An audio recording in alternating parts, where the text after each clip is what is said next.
السلام علیکم مومنین و مومنات۔ سورہ واقعہ کی تفسیر جاری ہے۔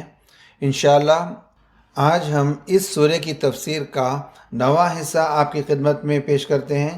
آج آیات نمبر 63 سے 67 تک 4 آیتوں کی تلاوت، ان آیتوں کا ترجمہ اور تفسیر نمونہ سے ان آیات کی تفسیر پیش کی جائے گی۔ اعوذ باللہ من الشیطان الرجیم، بسم اللہ الرحمن الرحیم۔ افرأیتم ما تحرثون اانتم تزرعونہ ام نحن الزارعون لو نشاء لجعلناہ حطاما فظلتم تفکہون انا لا مغرمون بل نحن محرومون۔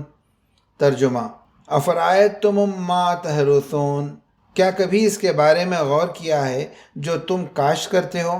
اانتم تزرعونہ ام نحن الزارعون، کیا تم اسے اگاتے ہو یا ہم اگاتے ہیں؟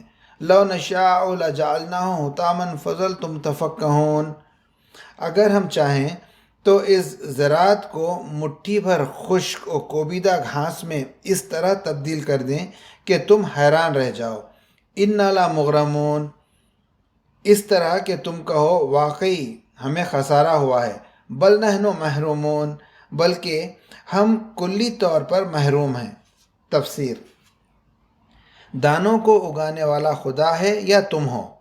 اس سورہ میں جو 7 دلیلیں معاد کے بارے میں بیان ہوئی ہیں، ان میں سے ہم نے اب تک 4 دلیلیں پڑھی ہیں۔ زیر بحث آیت اور آگے آنے والی آیات میں 3 اور دلیلیں پیش کی گئی ہیں، جن میں سے ہر ایک انسانی زندگی میں خدا کی قدرت بے پایہ کا نمونہ ہے۔ ان دلیلوں میں ایک غذا کے دانوں کی خلقت سے تعلق رکھتی ہے، دوسری پانی سے اور تیسری آگ سے متعلق ہے۔ انسانی زندگی کے 3 بنیادی ارکان کو یہی چیزیں تو تشکیل دیتی ہیں۔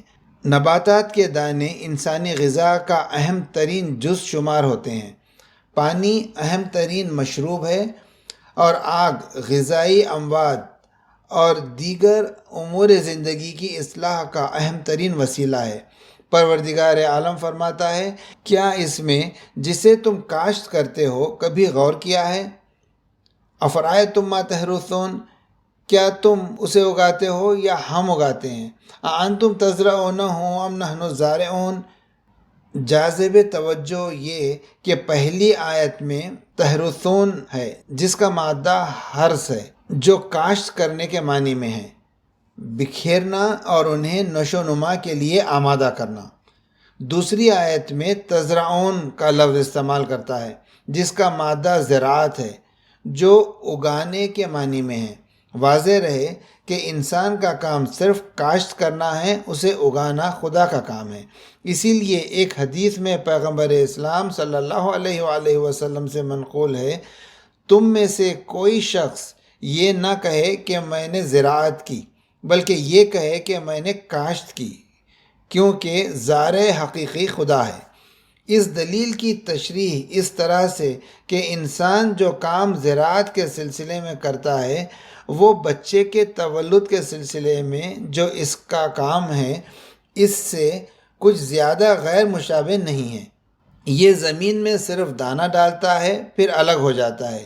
یہ خدا ہے جس نے دانے کے اندر ایک بہت ہی چھوٹا سا زندہ سیل پیدا کیا ہے، جو مساعد ماحول میں قرار پاتا ہے تو ابتدا میں خود دانے میں موجود مواد غذائی سے استفادہ کرتا ہے، کوپل نکالتا ہے اور جڑ کو مضبوط کرتا ہے، پھر عجیب و غریب تیزی کے ساتھ ساتھ زمین کے مواد غذائی سے مدد حاصل کرتا ہے، اور اس گھاس میں عجیب قسم کی مشینری حرکت میں آ جاتی ہے، جس سے وہ ایک حشر برپا کرتا ہے، تنے، شاخ اور خوشہ بناتا ہے، اور کبھی تو ایک بیج میں سے کئی 100 یا کئی ہزار دانے نکلتے ہیں۔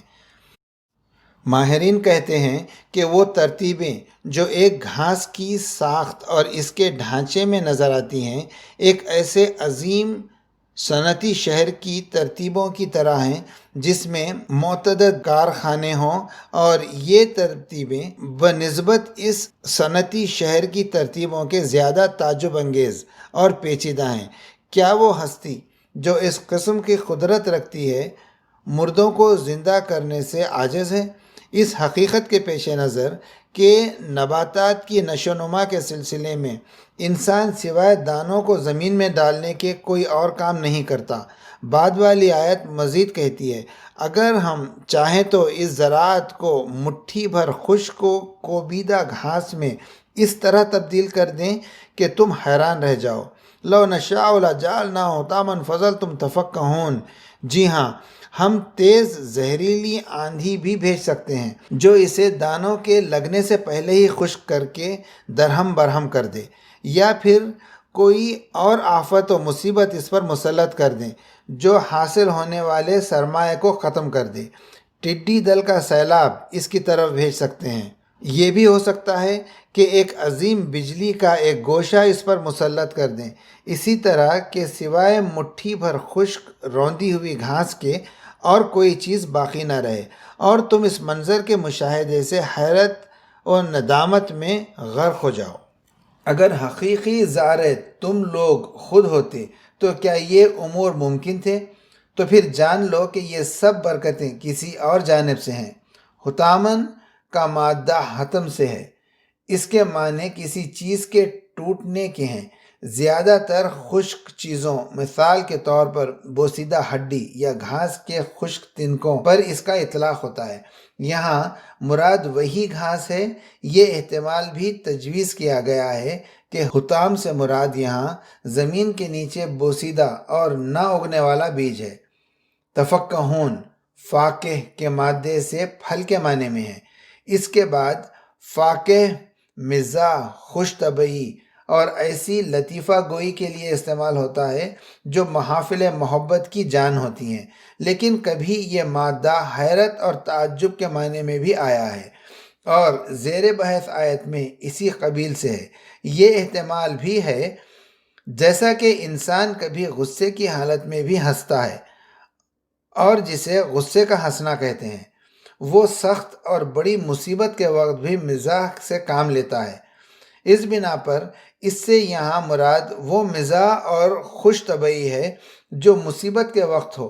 جی ہاں، تعجب کرتے ہو اور حیرت میں ڈوب کر کہتے ہو سچ مچ ہم نے نقصان اٹھایا ہے اور ہم سرمایہ کھو بیٹھے ہیں اور ہمارے ہاتھ کچھ نہیں آیا ہے۔ انا لا مغرومون، بلکہ ہم تو کلی طور پر بے چارے اور محروم ہیں۔ بل نحن محرومون، اگر حقیقی زار تم ہی ہو تو کیا اس قسم کی صورتحال ممکن تھی؟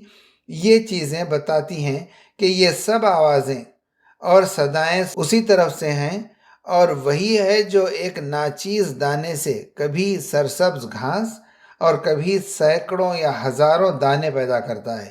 وہ گھاس اور وہ نباتات جن کے دانے انسانوں کی غذا ہیں اور ان کے شاخ و برگ جانوروں کی غذا ہیں، اور کبھی ان کی جڑیں اور باقی اجزاء انواع و اقسام کی بیماریوں کی دوائیں ہیں۔ صدق اللہ العلی العظیم۔